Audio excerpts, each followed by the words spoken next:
Bien, buenas tardes. Mi nombre es Magali Sanabria, médico endocrinólogo. Gracias, licenciado Rafael, por la oportunidad de la presentación. Y a todos ustedes, gracias por su tiempo para estos minutos. Bien, entonces el tema de hoy es tratamiento médico de la diabetes mellitus tipo 2. Esta es nuestra agenda. Para iniciar con generalidades, recordar que el manejo de cada paciente ya lo sabemos, que es individualizado. Recordar que nuestra meta es disminuir la presentación de las complicaciones crónicas y evitar las complicaciones agudas. En realidad, por más que cuidemos a un paciente con diabetes, en este caso tipo 2, reconocer que igual las complicaciones se van a dar, pero esperemos que se den con una presentación, digamos, paulatina, que no sea invalidante para el paciente, sobre todo aquel que es cabeza de familia, sea hombre o mujer, porque dependen muchas personas de este paciente. Control glicémico y metabólico es importante. No solo nos vamos a enfocar a que esté la glucosa dentro del valor normal, sino también otros órganos van a ser evaluados y estudiados. Y es importante comprender que un manejo correcto de la diabetes va a impactar de manera positiva en la calidad de vida. El soporte de estilo de vida de la comunidad, que la verdad está lejos de ser nuestra realidad, es importante. Controlar los determinantes sociales, como por ejemplo siempre observamos pacientes en nuestra práctica hospitalaria, que tenemos pacientes adultos mayores que son responsables de otro adulto mayor, como su madre, su padre, o son personas que viven solas y no tienen un apoyo económico, un apoyo físico. Entonces son realidades que chocan y nos dificulta llegar a una meta porque ningún paciente va bien si está solo. Tiene que tener un acceso a buena medicación, no solo a tenerla, sino que sea constante y adecuada para cada paciente. Manejo interdisciplinario donde intervienen nutricionistas, psicólogos, psiquiatras, médicos de medicina física y rehabilitación, cardiología, nefrología, oftalmo, y programa educativo en diabetes, como lo tenemos en el Hospital 2 de Mayo. Controles y educación sobre el complejo que se llama síndrome metabólico cardiorrenal. A esto le llamamos porque no podemos ir solamente con un manejo glucocéntrico, manejo de obesidad y una implementación de programas de salud en los diversos centros a nivel nacional. Para ver números, nos vamos directamente a Sudamérica, donde tenemos reportados hasta el 2024 35 millones y se proyectan para el 2050 51 millones, con un incremento de más del 45% de nuestra población.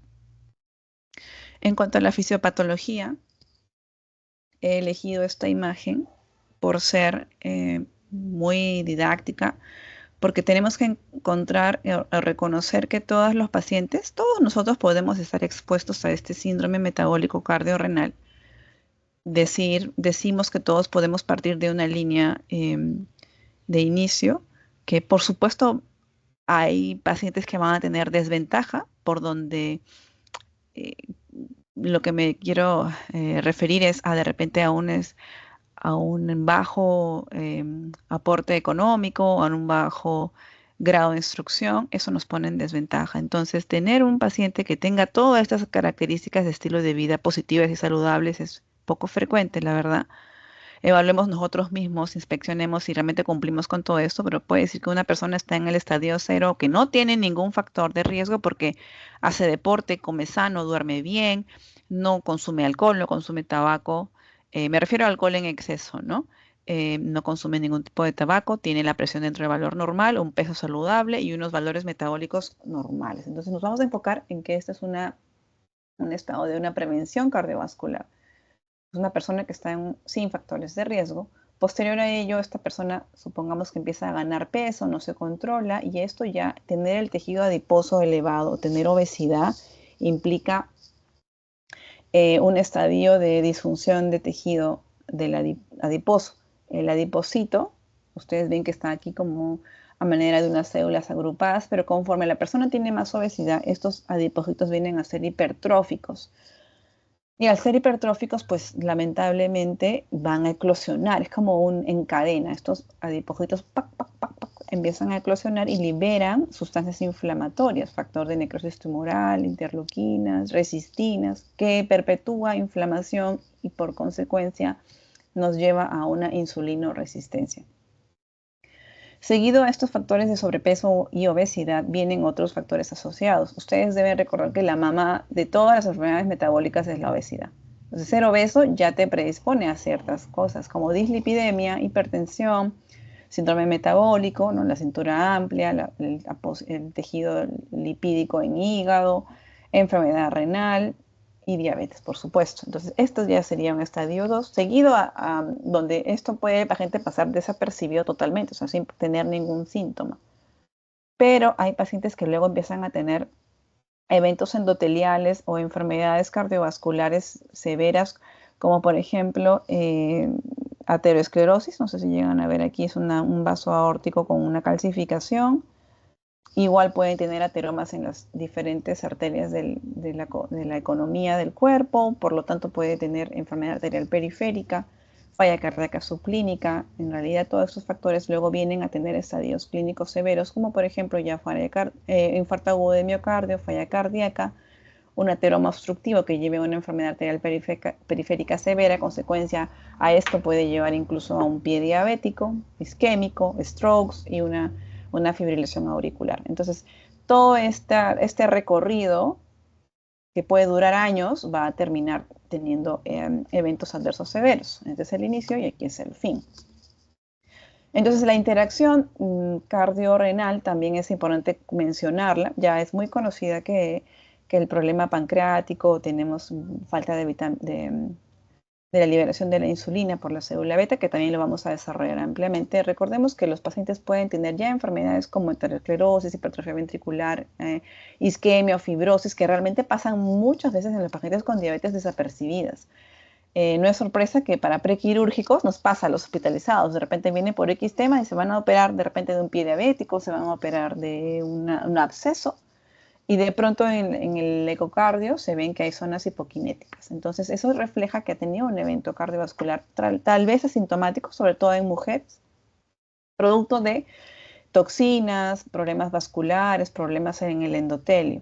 Entonces, nuestro paciente que tiene diabetes con hipertensión, dislipidemia, obesidad, va a perpetuar toda esta lipotoxicidad, genera elevación de la respuesta del sistema renina-angiona-aldosterona, respuestas en el síndrome parasimpático, cambios hemodinámicos, estrés oxidativo, inflamación. Incluso este problema endotelial no solo nos va a llevar a problemas metabólicos, cabe recalcar que la enfermedad renal y la enfermedad cardíaca están muy presentes en estos pacientes, pero también son otras enfermedades que a veces no las mencionamos, como por ejemplo el cáncer, ¿no? Cáncer de colon, cáncer de hígado, todo esto por pacientes que tienen obesidad.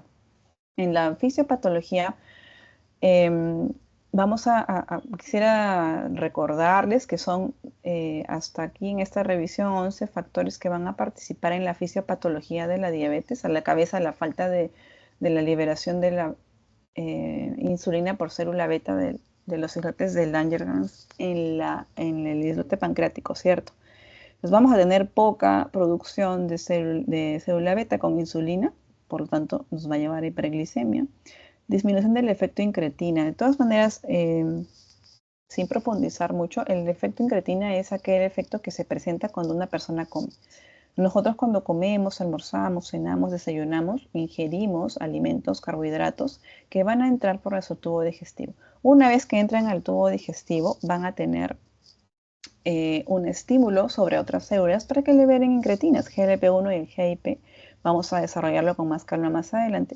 Pero estas incretinas tienen el valor de incrementar la liberación de la insulina. Con ello mejoramos la glucosa post comida, retarda el envasamiento gástrico, tienes menor producción de glucagón para tener menos hiperglicemias. Entonces, pero ya en el paciente con esta diabetes, pues tiene una alteración del efecto incretina. Las células alfa empiezan a liberar más glucagón, más hiperglicemia. En cuanto al tejido adiposo, ya les mencioné hace poco que el tejido adiposo es inflamatorio en el caso que esté en exceso sobre nuestro cuerpo. En el músculo va a generar el paciente que tiene obesidad o más años, tiene cada vez menos masa muscular generando resistencia a la insulina, pobre captación de la glucosa a nivel periférico. Y a nivel hepático, si tuviera también un hígado graso, pues va a tener una producción incrementada de glucosa, gluconeogénesis hepática, que incrementa también los valores de glucosa. A nivel cerebral tenemos una alteración de los receptores. Digamos, por ejemplo, ustedes deben conocer la leptina, que es una hormona de la saciedad. Pues el diabético no tiene el receptor, entonces todo el tiempo va a estar pensando en comer, teniendo apetito constante. Entonces, no hay que culpar al paciente con obesidad, pues hay que entender que son muchos genes los que participan y una cascada importante de hormonas dentro del paciente con obesidad. Entonces, no es exento el diabético que tenga este problema también a nivel central. Recordemos que la microbiota es importante porque si tenemos una microbiota apropiada con alimentos saludables, verduras, frutas, encurtidos, yogures griegos, naturales, kéfir, o sea, realmente si tuviéramos probióticos y prebióticos positivos para los pacientes, pues podríamos mejorar. Sin embargo, en el paciente con diabetes tipo 2, pues hay una sobrepoblación de bacterias o una microbiota que pueda estar, que genere una disbiosis, que genere una inflamación perpetua.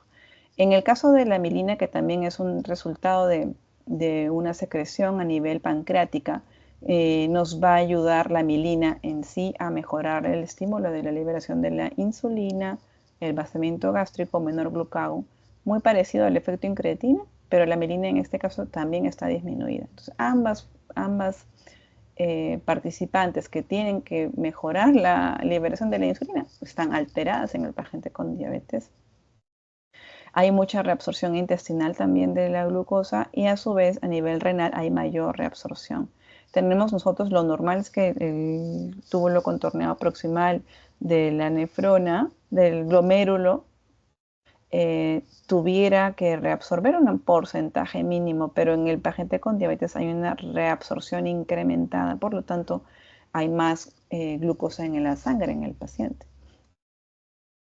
Hay factores que nos van a predisponer a estos parámetros y son enfermedades crónicas, como vemos autoinmunes, psoriasis, lupus, VIH, ascendencia sudasiática, nivel socioeconómico bajo, problemas de salud mental, depresión, ansiedad, apnea obstructiva del sueño, que mucho tiene que ver con trastornos del sueño y obesidad.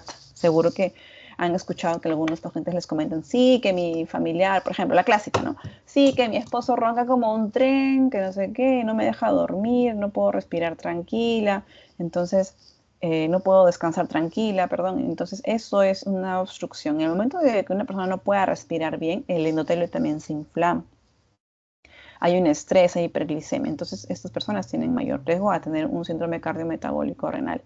En cuanto a si hablamos de que tendríamos más preferencia a pacientes del sexo femenino, masculino, pues es un poco más frecuente, sobre todo en mujeres, porque recuerden que a lo largo de la vida cada uno tiene su factor de riesgo, pero la mujer en cada embarazo tiene riesgo de hacer una diabetes gestacional, hipertensión inducida por el embarazo.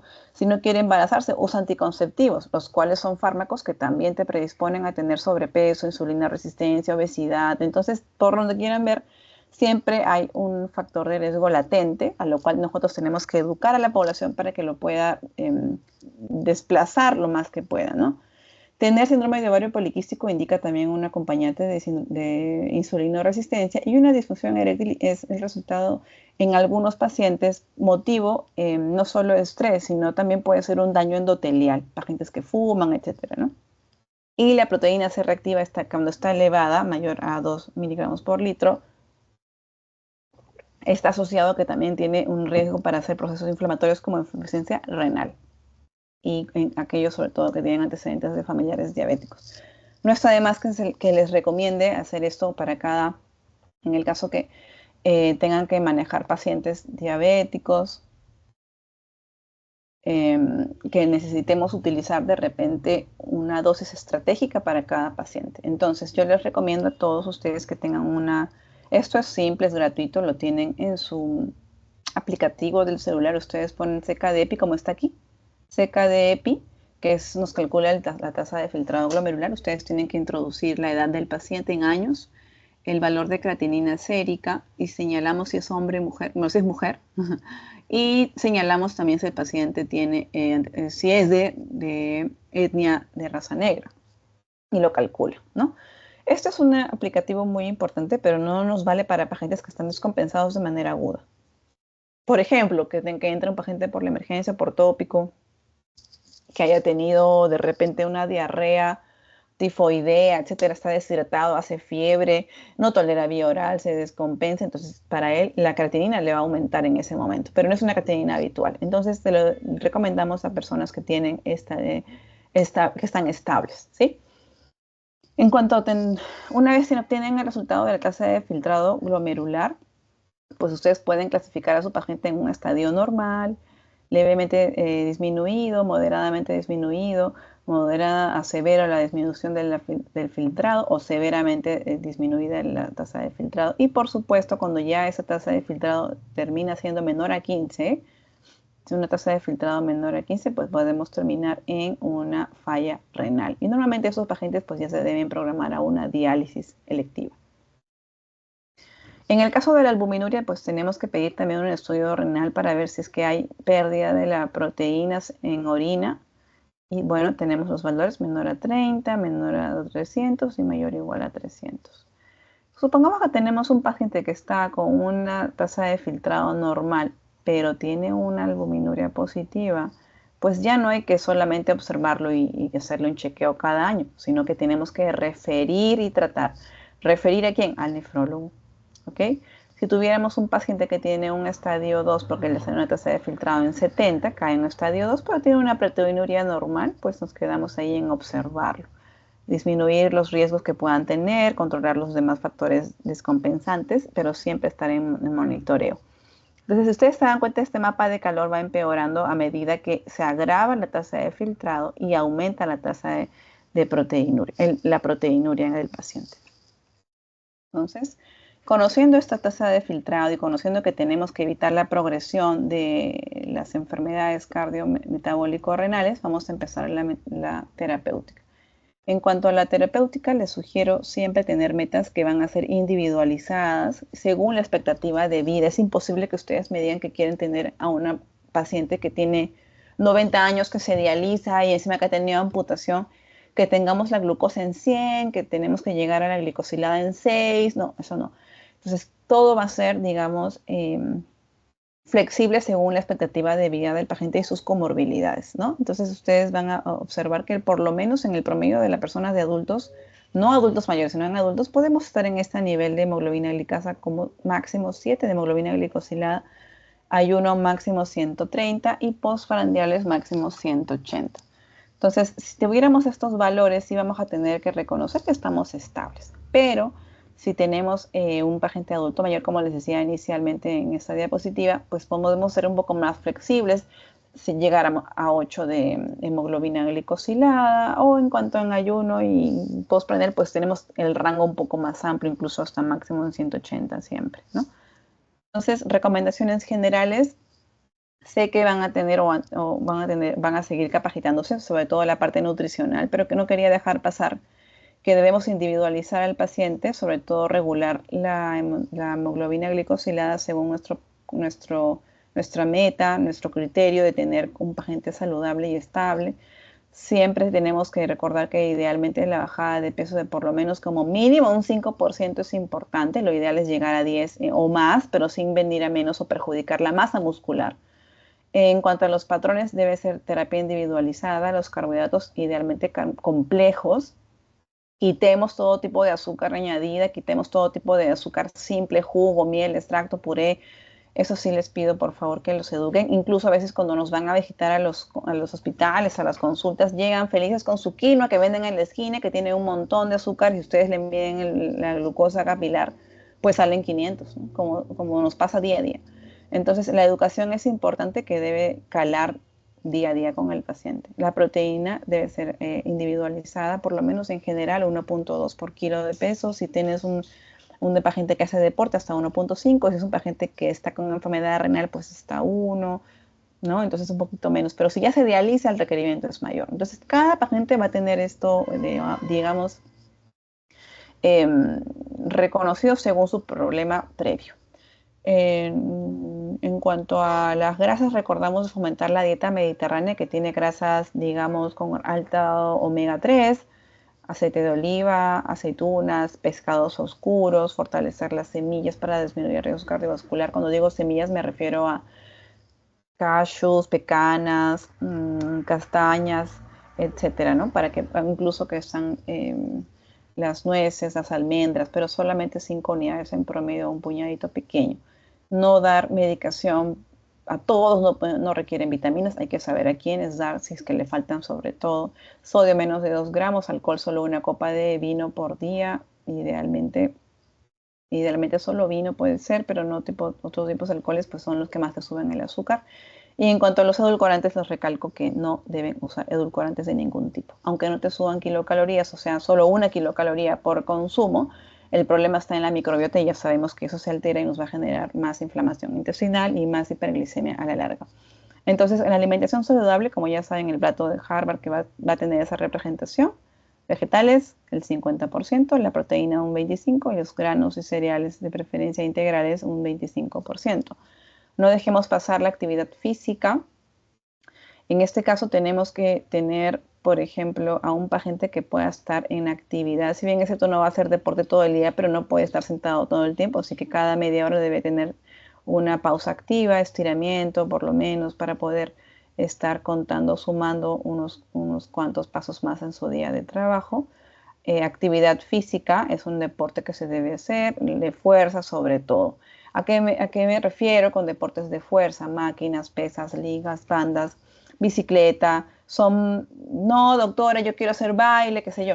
Bueno, eso no es de fuerza. Eso te va a estar como cardio, pero no es deporte de fuerza. El deporte de fuerza genera más masa muscular, pero a su vez nos genera mayor fortaleza a los huesos, disminuye el riesgo de fracturas, entonces, y además disminuye la insulinoresistencia. Entonces, sería matar 3 pájaros con un solo tiro, por así decirlo.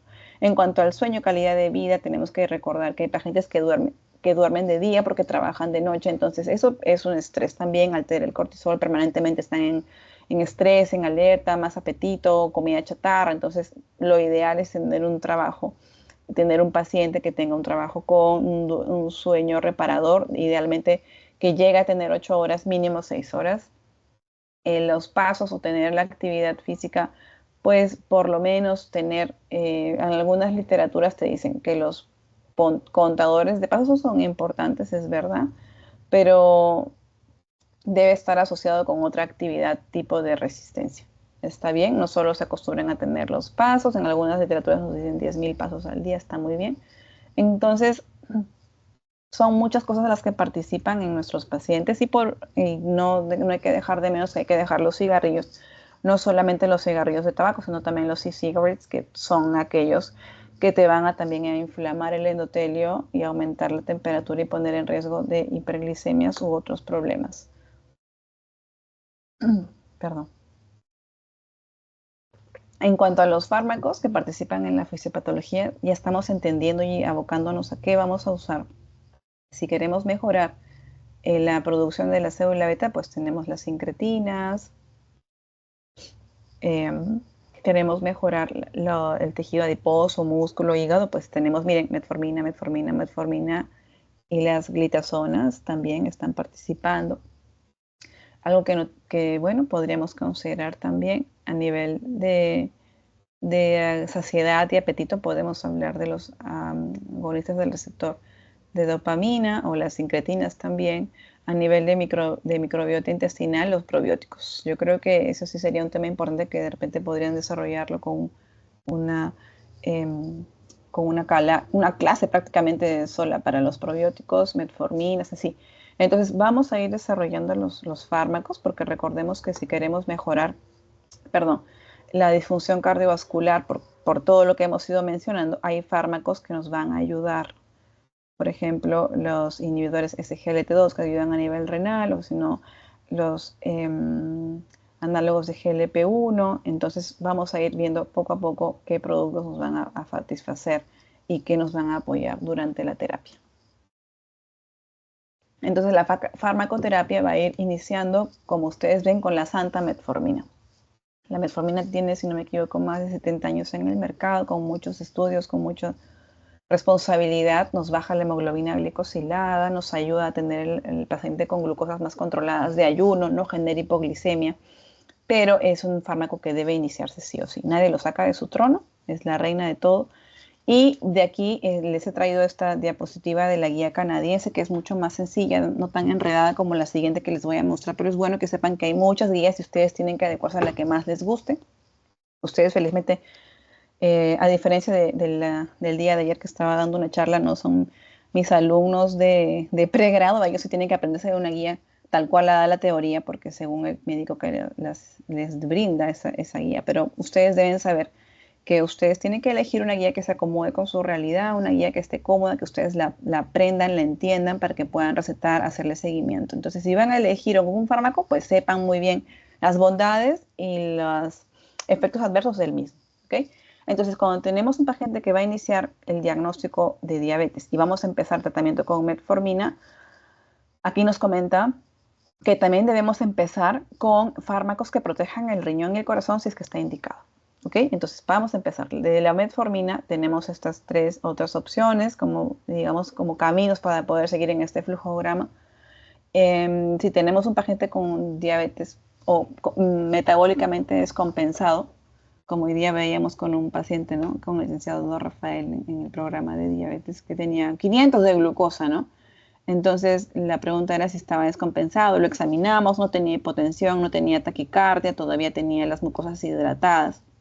Entonces no estaba descompensado, simplemente había pasado que tomó corticoides, que en la farmacia fue y le dieron prednisona y la glucosa estaba en 500. Entonces es importante elegir y interrogar, interpretar al paciente para que nos ayude a tomar decisiones. En este caso, si tenemos un paciente descompensado, deshidratado, taquicárdico, disneico, de repente que tiene un foco infeccioso, entonces mejor usamos y vemos que tenga todas estas características de poliuria, polidipsia, hiperglicemia marcada, que no esté controlando, que tenga pérdida de peso inintencionada, pasamos a insulina.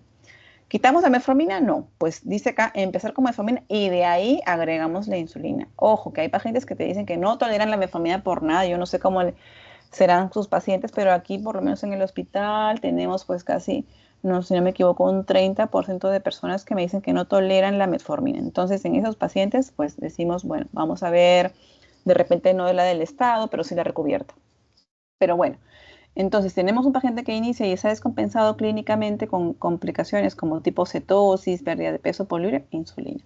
Si tenemos un paciente que está con la hemoglobina glicosilada en objeto o por encima, o sea, en meta, perdón, en meta o por encima, pero tiene un alto riesgo cardiovascular, es decir, ya ha tenido un infarto previo, tiene enfermedad aterosclerótica confirmada, pues usamos ciertos fármacos que estén comprobados, que tengan evidencia que protejan corazón, disminuyan la falla cardíaca, etcétera. Entonces, igual manera con falla cardíaca, que ya tiene falla cardíaca, pues ni dudarlo, utilizamos o sugerimos estos fármacos. Valgan verdades que en el hospital 2 de mayo tenemos esta familia de fármacos que se llama inhibidores de GLT2, ya los voy a explicar un poquito más adelante, pero lo tenemos porque se da hasta el momento en pacientes que tienen falla cardíaca reducida.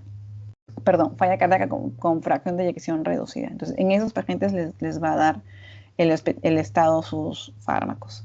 Pero si en la práctica privada ustedes tienen pacientes que estén candidatos, pues podrían utilizarlos sin esperar que llegue a la fracción de eyección reducida, por ejemplo, que sea menos de 55. No hay que esperar a esos valores para recién darle el fármaco. En el caso de enfermedad renal, pues consideraríamos de primera elección otra vez los inhibidores de SGLT2, que son como que los campeones en todo ahorita, y considerar como una alternativa buena los análogos de receptor GLP1, que también vamos a hablar de ellos, entonces con el fin de protegerle la enfermedad renal.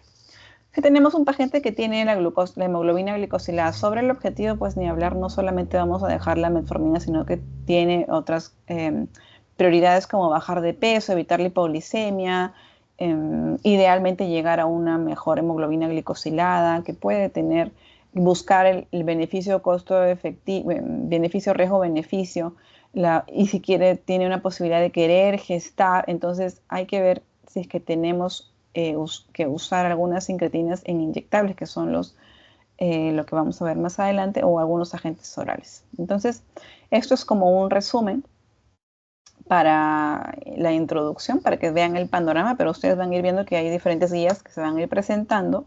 Uy, allá, esos son los colorcitos que había puesto. Entonces, Esta es otra guía que es la ADA del 2025. ADA significa, esta era la guía canadiense, como les decía, y esta es la guía americana de diabetes, ¿no? Asociación Americana de Diabetes de este año. Entonces siempre nos comenta el control de diabetes, pues siempre vamos a hacer el manejo y la educación para cada paciente de manera individualizada y ver sus comportamientos en el estilo de vida. No olvidemos que la terapia médica debe ser regulada cada 3 a 6 meses. O sea, evitar la inercia terapéutica. Pasa un año, 2, 3, el paciente dice, ay, lo voy a pensar, me da miedo la insulina, etcétera. No nos dejemos llevar en esos estadios porque así perdemos tiempo, perdemos paciente, perdemos riñón, corazón. Entonces, en ese interín, el paciente se va deteriorando más aún. Entonces, si tenemos aquí a un paciente que tiene, que tiene riesgo cardiovascular, que tiene riesgo renal y quieres reducir el riesgo de mortalidad en esos pacientes con diabetes tipo 2 o que tiene alto riesgo de enfermedad arteriosclerótica, pues vamos a utilizar esa cadena de fármacos o esta línea de fármacos, como por ejemplo los que ya les mencionaba, los agonistas, los análogos de GLP-1 o los inhibidores SGLT2 que van a actuar a nivel renal y protección cardiorrenal en general. Entonces, ambos pacientes que tienen alto riesgo de enfermedad cardiovascular, es decir, que ya tuvo un stroke, que ya tuvo un infarto, pues tienes que medicarlo idealmente con estos fármacos. Y si la hemoglobina glicosilada no está en meta, está fuera de lo ideal, puedes considerar añadir, si ya está con GLP-1, añadimos ISGLT2, o si ya está con ISGLT2, añadimos el otro, cosa que se potencian con el fin de evitar que tenga riesgo, que tenga la glucosa alta. En cuanto a la pioglitazona, también es un fármaco que puede utilizarse, que es una, les voy a comentar en un momento, pero realmente hay que considerar en quiénes podemos utilizarlos. Las glitazonas las glitazonas son unos fármacos que nos van a ayudar también. No son tan potentes, pero nos previenen, disminuyen el uso de otros tipos de insulina o agregar tantas moléculas en el paciente.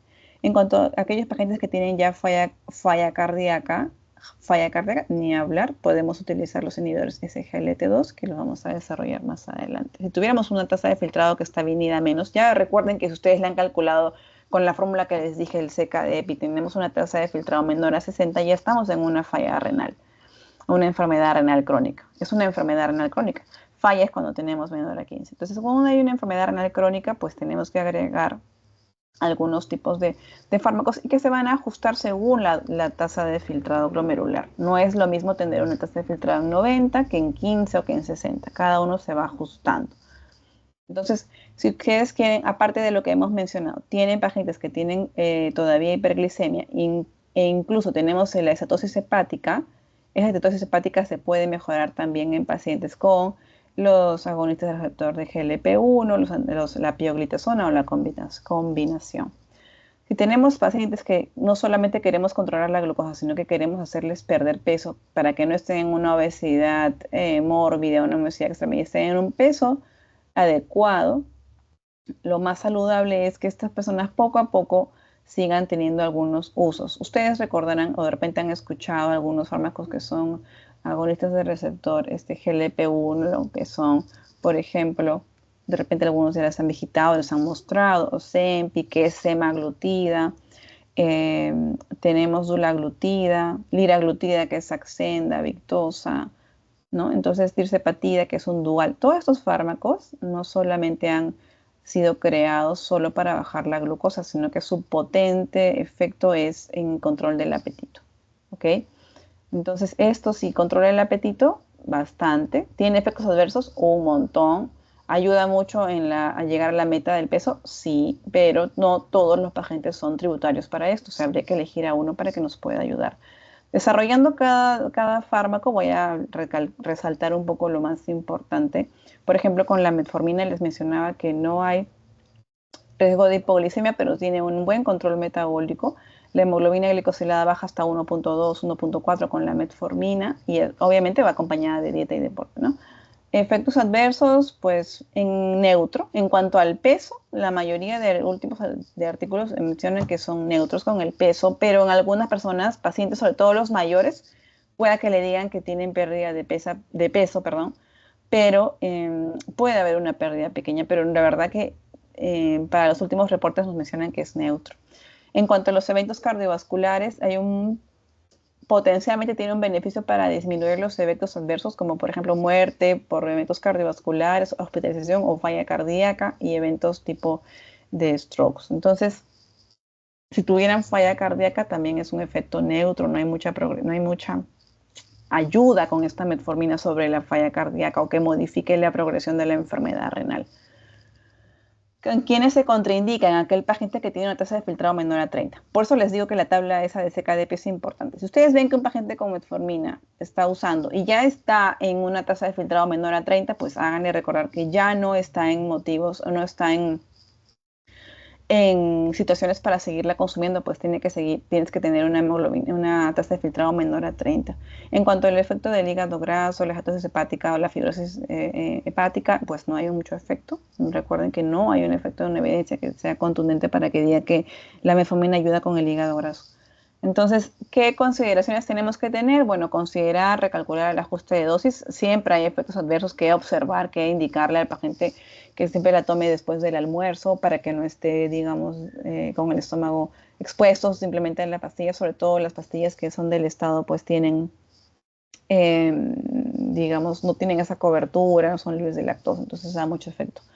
En cuanto al potencial riesgo de deficiencia de vitamina B12 es importante. Yo creo que deberíamos hacer una vez al año el dosaje de vitamina B12, ya que con esa terapéutica los pacientes pierden la absorción de la vitamina B12 y esta B12 baja nos puede llevar a una anemia megaloblástica, dolor neuropático, como que si tuviera un riesgo más alto para poder tener otros dolores o malestares un poco específicos, ¿no? Cansancio, sueño, etcétera. Entonces, esta metformina viene a ser parte de las biguanidas, es una absorción intestinal, no produce pérdida de peso, no produce hipoglicemia. Es importante que la reconozcamos, que si la pastilla viene de 850, pues podemos ir máximo 3 por día. Yo les sugiero que si tienen un paciente con metformina, pues tome una vez al día y veamos. No le pidan ya de frente cada 8, que yo sé que se debería, pero en la práctica a veces vemos, mire señora, como es una tableta del hospital, a veces algunas personas no la toleran, les sugiero que vaya tomando siquiera una semanita una tableta, la siguiente semanita 2 tabletas hasta llegar a 3, desayuno, almuerzo, cena. Mientras más saludable sea su alimento, mejor, porque eso va a permitir que su glucosa se controle más rápido. Entonces, recordemos eventos adversos, deficiencias en caso de, sobre todo, yo aconsejaría que si tienen la posibilidad de pedir la B12, pídanla, y si no, sí o sí, al año tienen que tener una, ¿no? Al año tienen que tener una. Contraindicado en pacientes que tienen infección severa o que tienen tasa de filtrado menor a 30. Ahí tienen que dejar de usar la metformina, ¿no? Aquí con insuficiencia cardíaca cardiovascular crónica es descompensada sobre todo, ¿ya? Los siguientes fármacos quería hablarles de los inhibidores SGLT2. Los inhibidores SGLT2 vienen de las siglas del simporter sodio-yodo tipo 2. Esto es un glomérulo y este es el túbulo contorneado proximal. ¿Okay? Esto es algo, digamos, normal. Este viene a ser la nefrona con su glomérulo, sus vasos aferente, eferente, pero aquí tenemos estos canales que parecen cilindros azules, vienen a ser los receptores SGLT2. Tin, tin, tin, tin, tin. Y estos puntos blancos son la glucosa. El paciente que ha consumido sus alimentos, sus carbohidratos, pues tienen valores en el endotelio de glucosa, pero este túbulo contorneado proximal tiene tantos receptores SGLT2 que van a pasar, los va a reabsorber. Se está dando cuenta que hay unas flechitas grises. No sé si la ven, me imagino que sí. Unas flechitas grises que está ingresando la glucosa nuevamente al intravascular. Entonces, este efecto está sobreexpresado en el diabético. Por lo tanto, existen estos productos, ¿no? También hay SGLT1, ¿sí? Pero mucho más el SGLT2. Entonces, si reabsorbe mucho más glucosa, como es SGLT2, se importa el sodio-glucosa. Entonces, es sodio con glucosa. No solo va glucosa. Con el fármaco, ¿qué pasa con el fármaco? Esto que es rojito significa que el paciente ya tomó su pastilla de inhibidores SGLT2. Entonces, como inhibe la reabsorción de glucosa, miren lo que pasa con estos dibujitos. La glucosa no se está reabsorbiendo y la glucosa se pierde. Por supuesto, les mencionaba, también existe el tipo 1 que también reabsorbe, pero no se compara en cantidad con las SGLT2. Por lo tanto, este paciente que está consumiendo el inhibidor SGLT2 va a tener pérdida de glucosa por la orina. Entonces, no sé si ustedes quieran participar, pero bueno, ¿qué creen que va a pasar? Si el paciente pierde glucosa por la orina, ¿alguien tiene alguna idea qué pueda pasar?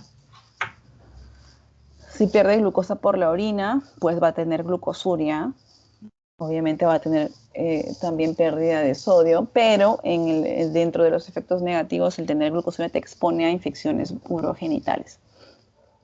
Entonces sí es importante tener ese control, esa pausa, ese monitoreo de decirle al paciente aseo diario, no ropa sintética, etcétera, ¿no? Evitar estreñimiento, cosas así. Algunas personas se ofenden, pero explicarle que es una recomendación global, ¿ya? Entonces tenemos que los inhibidores SGLT2 tenemos los siguientes, que recordar que tiene en cuanto al efecto de baja de glucosa, es pues intermedio alto, no hace hipoglicemia, no es muy efecto no tiene mucho potencial para perder peso, es intermedio, porque recuerden que si estoy perdiendo glucosa por aquí, por la orina, pues estoy perdiendo kilocalorías, pero la verdad que solamente es 1 kilo máximo, entonces no es muy eh, importante la pérdida de peso. En cuanto a los efectos cardiovasculares, hay mucho beneficio, sobre todo para eventos de falla cardíaca con estos fármacos que ustedes ven, cana, gliflozina, DAPA, EMPA o ERTO. En cuanto a los efectos de muerte cardiovascular, EMPA y cana. Entonces siempre EMPA fue el primer fármaco que salió a nivel, digamos, comercial, mundial. Es un fármaco que salió en el 2015 y tuvo ya, como se han cumplido los 10 años de patente, ya cualquier laboratorio lo puede producir, vender. Entonces de repente la competencia es buena, pero hay que elegir de qué laboratorio estamos comprando, porque a veces de repente es uno que ni tiene beneficio, ¿no? Pero bueno, entonces sí, para que se abra la competencia es importante para que la gente pueda acceder a ese tipo de fármacos, sobre todo que van a tener grandes beneficios a largo plazo. En cuanto al efecto el efecto renal, tener que recordar que según la tasa de filtrado, vamos a tener que usar las dosis. Por ejemplo, hay que ver en la etiqueta de cada agente considerando la función de la función renal. Se puede ir disminuyendo, se puede ir teniendo el efecto un poquito menos a partir de los 45 mililitros por minuto de 1.73 metros cuadrados. Esto puede ir bajando. Pero si el paciente tiene ya una enfermedad que ha ido progresando y el paciente ya venía tomando, puede seguir consumiendo su fármaco hasta que llegue a la diálisis. En cuanto a los efectos, digamos, adversos, los inhibidores SGLT2 nos pueden dar una cetoacidosis euglicémica. Recordemos que tenemos que indicarle al paciente que tiene que estar bien diagnosticado, bien hidratado. Si hubiera alguna enfermedad, pues suspender. Si se va a operar, suspender 3 días idealmente.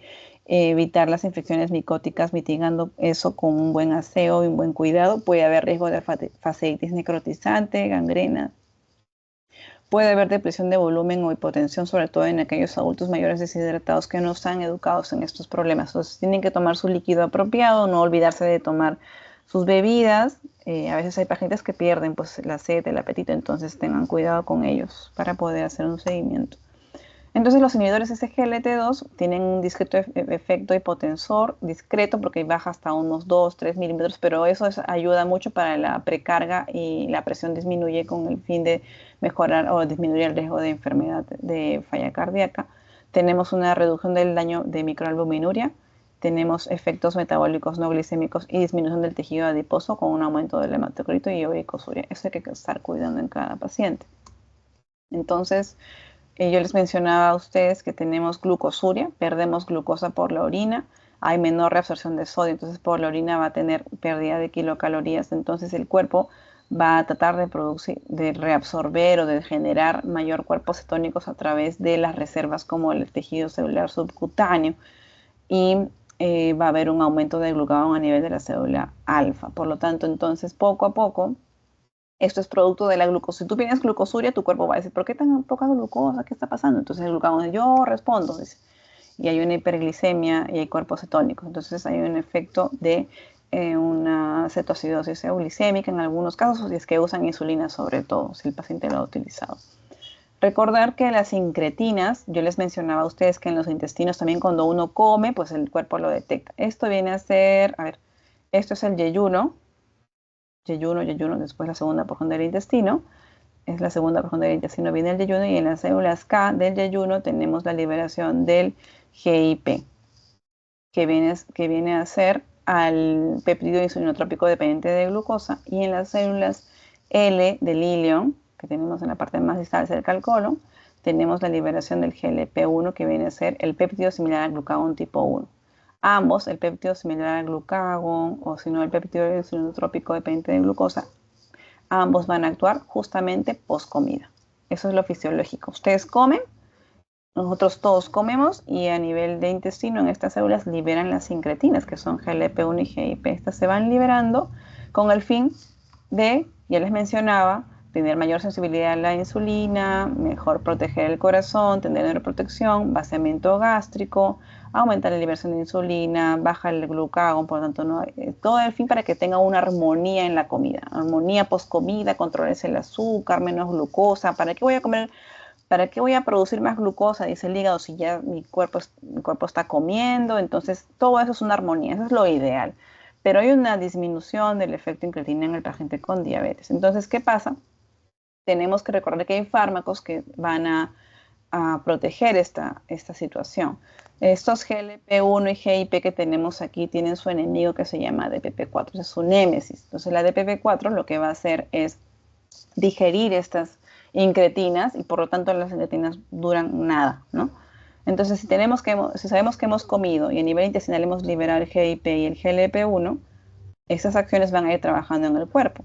Pero ¿qué pasa? Aquí viene quién está acá, el inhibidor de PP4, que es la medicación que tomaríamos, porque esta enzima de PP4 va a digerir y va a degradar a todas nuestras incretinas. Entonces, la enzima dipeptilpeptidasa 4 es aquella que destruye nuestras incretinas, ¿ok? Si destruye nuestras incretinas, entonces en los laboratorios dijeron, vamos a bloquear esta enzima de PP4 porque está fastidiándonos, vamos a crear el inhibidor de PP4, que es un fármaco, y son estos, seguro lo han escuchado: sitagliptina, vildagliptina, saxalina, evogliptina, de repente que muchos lo han recibido como muestras médicas. Son fármacos que tienen un efecto en glucosa 0.9, 0.8 máximo 1 en algunas revisiones. No da hipoglicemia, no es neutro con el peso, pero también es neutro con los efectos cardiovasculares.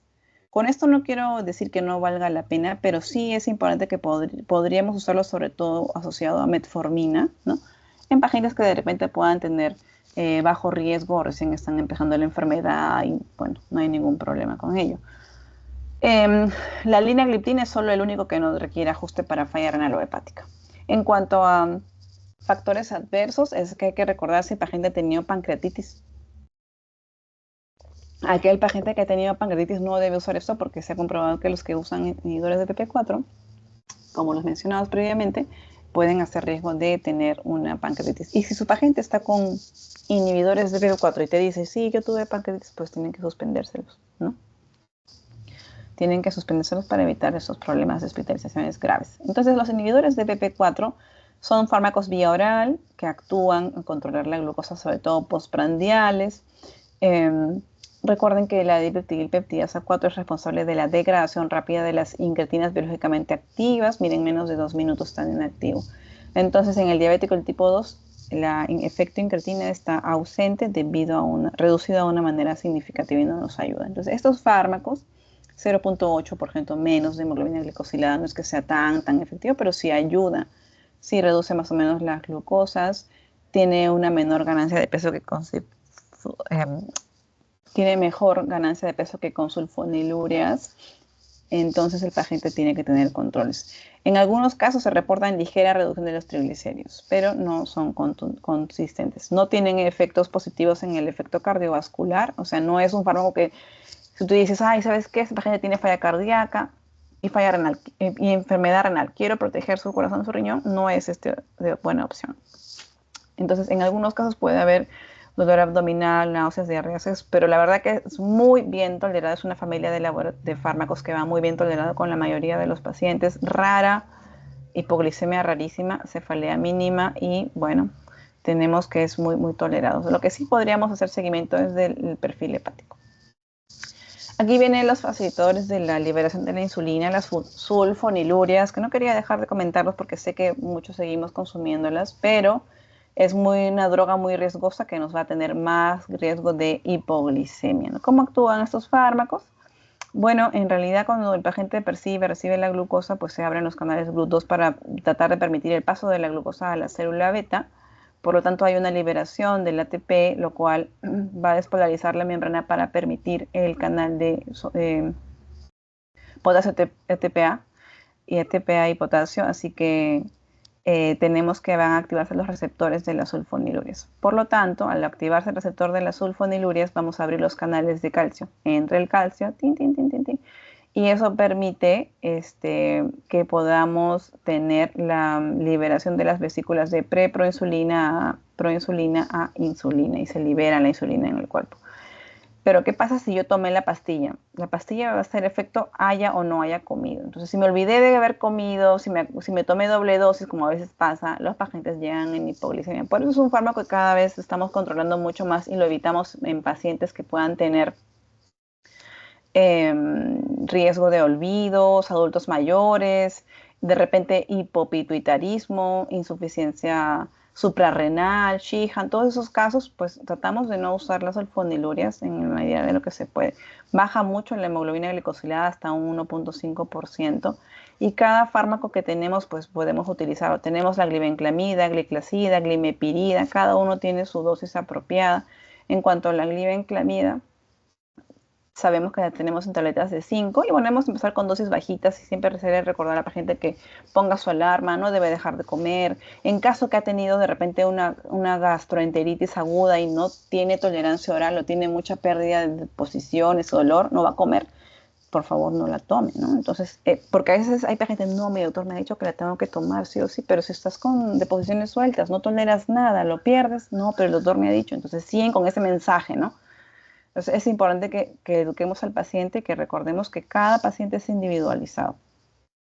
Y educar a la familia también para que nos ayuden en esos momentos. En el caso de la glimepirida, igual es un fármaco que nos ayuda mucho.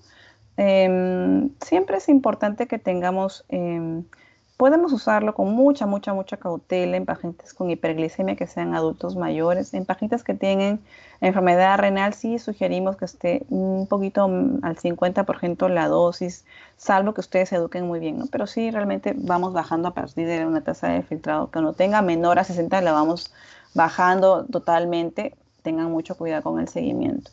En cuanto a los siguientes fármacos que vamos a usar, que seguro ya han escuchado o que van a escuchar con más frecuencia, son el grupo de fármacos análogos de GLP-1 o los agonistas del receptor de GLP-1, que probablemente ya han visto: Victoza, Saxenda, semaglutida, liraglutida, dulaglutida, todos esos nombres entre comerciales y genéricos, tienen efectos siguientes. En cuanto a la bajada de azúcar, pues sí tienen un buen compromiso en esto, no genera hipoglicemia, tiene bastante compromiso en el peso, se comprometen a hacer pérdida del peso, más del 10% en algunos pacientes que tengo controles, pues han bajado un 20% de peso, siempre y cuando son constantes con dieta y deporte, ¿no? Es un producto que tiene beneficios positivos en la reducción de los eventos severos, como muerte, como les mencionaba. En cuanto a la falla cardíaca, según cada fármaco, según cada protocolo o estudio, algunos puedan tener beneficio, pero aquí en esta revisión es neutro. Donde tenemos mejor resultados es en disminución de la progresión renal. Controla mucho la progresión renal, disminuyendo la proteinuria y el hecho que el paciente llegue a la falla renal llegando a diálisis. Hay que considerar las dosis según cada paciente, sobre todo con el problema renal y hepático. Puede haber un potencial con el efecto de la pérdida de grasa del hígado, por lo tanto puede haber una disminución del efecto del hígado graso, ¿no? Disminución de la fibrosis a la larga. Consideraciones de estos fármacos, pues hay que ver que en los roedores sí tuvo una cáncer medular de tiroides, o ver quiénes pacientes han tenido de repente una neoplasia endocrina múltiple, pacientes que han tenido pancreatitis, enfermedades biliares, tumores, pólipos, cálculos, porque estos fármacos enlentecen el vaciamiento gástrico. Yo les había mostrado que la incretina per se disminuye el vaciamiento para tener más saciedad, por lo tanto más tiempo voy a tener la comida, pero no solo es el vaciamiento gástrico, sino todo tu intestino se mueve más lento. Si tienes cálculos, pólipos, barro biliar, pues vas a tener más riesgo de tener problemas. Hay que chequear de todas maneras con el oftalmólogo para ver si hay agravamiento de la retinopatía, ¿ok? Y también podemos, sobre todo los efectos gastrointestinales son en la cabeza los más frecuentes, náuseas, vómitos, estreñimientos, diarreas, pancreatitis, etc. Entonces hay que observar y educar a nuestro paciente. Seguimos entonces con los análogos GLP-1, que son los que son resistentes a la dipeptidilpeptidasa 4. Estos fármacos, ya les había mostrado yo una fotito de repente aquí más adelante, vienen así en inyectable. No son orales, son inyectables. Y bueno, tienen activación del receptor de GLP-1. Recuerden que son hormonas que nos van a ayudar a controlar el apetito, limitan la estimulación, aumentan la estimulación de la liberación de insulina, efectos positivos sobre la célula beta, corazón, riñón, pulmón, etcétera. Tenemos vía subcutánea, también van a lanzar vía oral, pronto espero, me imagino. Pero por ahora los que ya hay vía oral fuera, pero los que tenemos en Perú son todos inyectables. Y este fármaco pues va a tener también un compromiso positivo para la tasa de filtrado. Efectos adversos ya les mencionaba, náuseas, vómitos, diarreas. Entonces, ¿qué fármacos son estos? Lira, sema, dulaglutida, enatida. Todos son fármacos que van a estimular la secreción de la insulina propia del paciente. No es una insulina, ¿ok? No es una insulina. Eso es lo que mucha gente se confunde. No es, pero retarda el vaciamiento gástrico y reduce el consumo de alimentos. Tan común y tan popular es que en muchos cómics, en muchas series, televisión, canales, todo lo comentan, lo hablan y bueno, en realidad hay que estar observando en pacientes que han tenido cáncer medular de tiroides y cada vez los estudios tratan de quitar esto en el inserto, pero bueno, hasta ahora algunos todavía lo mantienen. Y sobre todo no lo recomendamos en pacientes que han tenido cálculos biliares o problemas en la vesícula y pancreatitis. Entonces estos productos van a darnos un beneficio incrementado en los pacientes, sobre todo en el endotelio. El efecto miocárdico es que va a haber una vasodilatación, por lo tanto disminuye el riesgo de hipertensión o daño glomerular, disminuye las citoquinas, los mediadores inflamatorios van a empezar a disminuir, va a haber un incremento de la viabilidad miocárdica, entonces va a mejorar la captación de la glucosa. Entonces, a nivel del intestino, hígado, estómago, va a haber una mejoría en el metabolismo de la glucosa, pérdida de peso, una reducción de la presión arterial. Entonces, esto se va acomodando poco a poco para que el paciente tenga menor glucosa gástrica, menor vaciamiento gástrico, baje de peso y tenga una protección cardiorrenal completa, ¿no? Estos son los análogos del receptor, de los agonitas del receptor GLP-1. En cuanto a la insulina, como ya último fármaco del que voy a hablar el día de hoy, la insulina, pues ustedes saben que tiene un efecto muy bueno para bajar la glucosa con riesgo de hipoglicemia, con ganancia de peso, porque es una hormona anabólica, hace ganar de peso. La insulina, pues no tiene ningún efecto positivo en cuanto a la progresión, no tiene ningún beneficio para disminuir o alejar, qué sé yo, el efecto de problema renal, cardíaco o incluso de deterioro de la progresión de la enfermedad renal crónica. En cuanto a las consideraciones, pues vamos a tener que tratar de ir medicando, ajustando según la tasa de filtrado. No tiene un efecto conocido importante o que sea significativo para el efecto del hígado graso.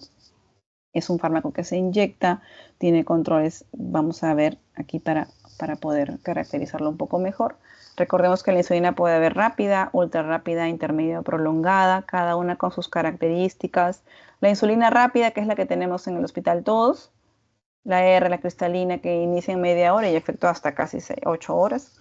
La intermedia, que es la NPH, que todos la tenemos en los hospitales, inició en las 2 horas y dura hasta casi 14 horas, ¿no?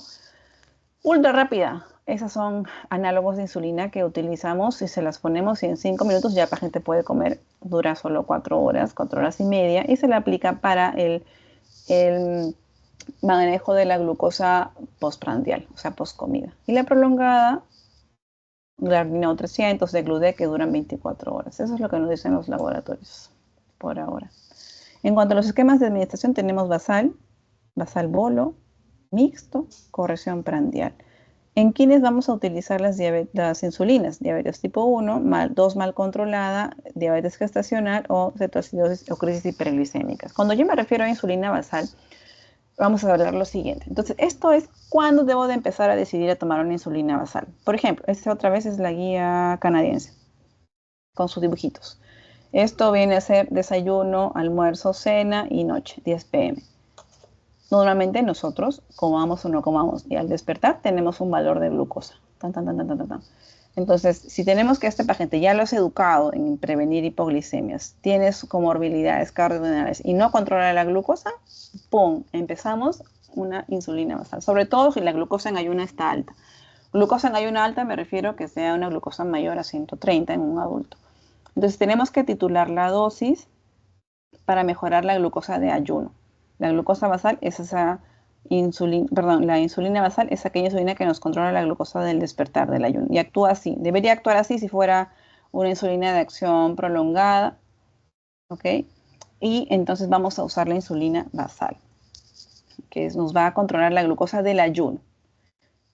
Bueno, entonces, posterior a ello, si ya vemos que el paciente también requiere un control de repente, porque acá después de la cena la glucosa hace esta curva, esta excursión tan elevada, necesitamos utilizar insulina previa a la cena para que pueda controlar la glucosa. Y cuando solamente necesita una aplicación de insulina, pues se llama basal plus. Ya le hemos agregado una insulina basal para controlar la glucosa de ayuno, pero requiere en la cena, ¿ok?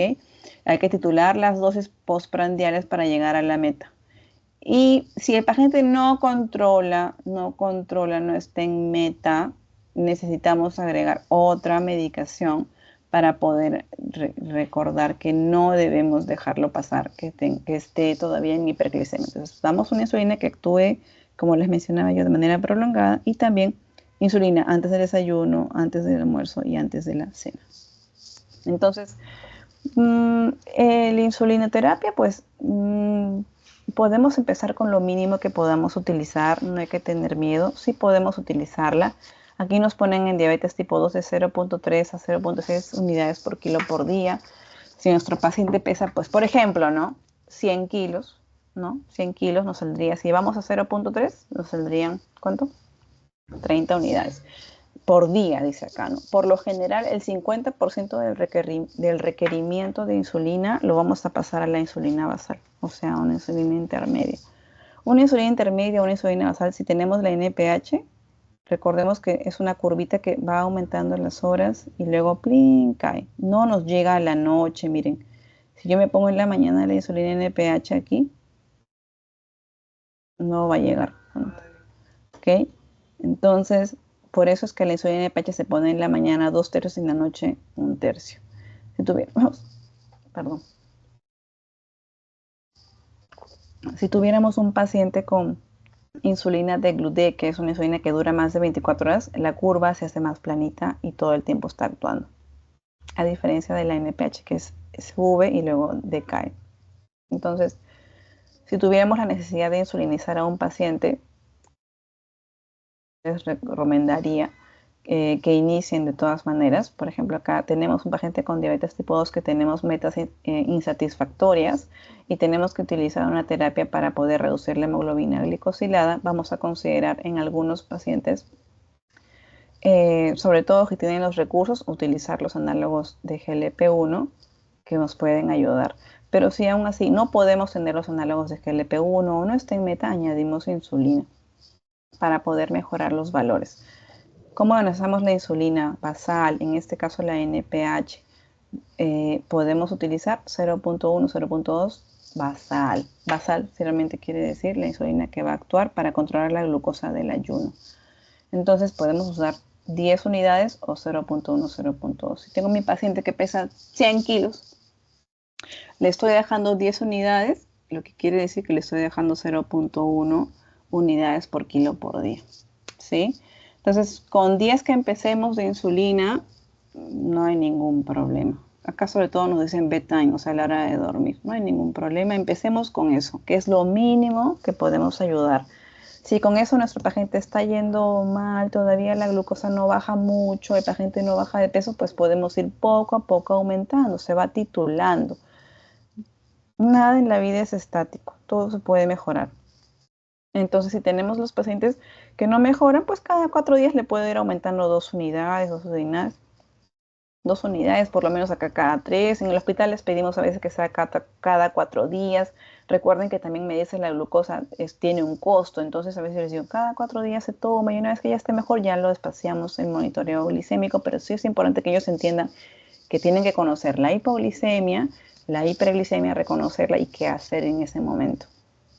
Entonces, si nos hace hipoglicemia, pues bajamos un 20% en nuestros pacientes, ¿ok?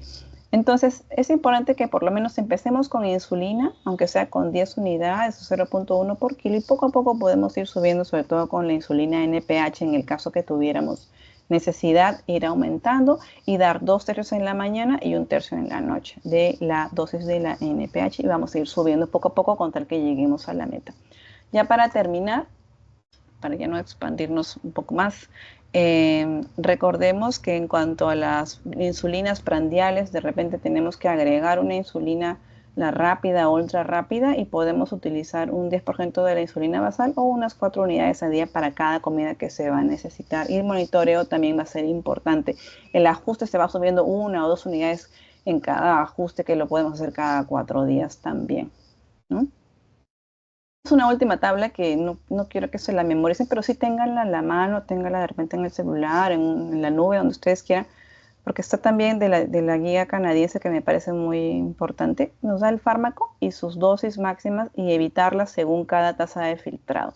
No se olviden de generarle o de calcularle la tasa de filtrado a su paciente en cada visita. No se olviden de hacer el estudio renal mínimo una vez al año de la proteinuria, de la tasa de filtrado. Recordar que el peso, el monitoreo es importante y va acompañado de evitar otros riesgos cardiometabólicos. Y bien, gracias por su atención. Hasta aquí ha sido mi presentación.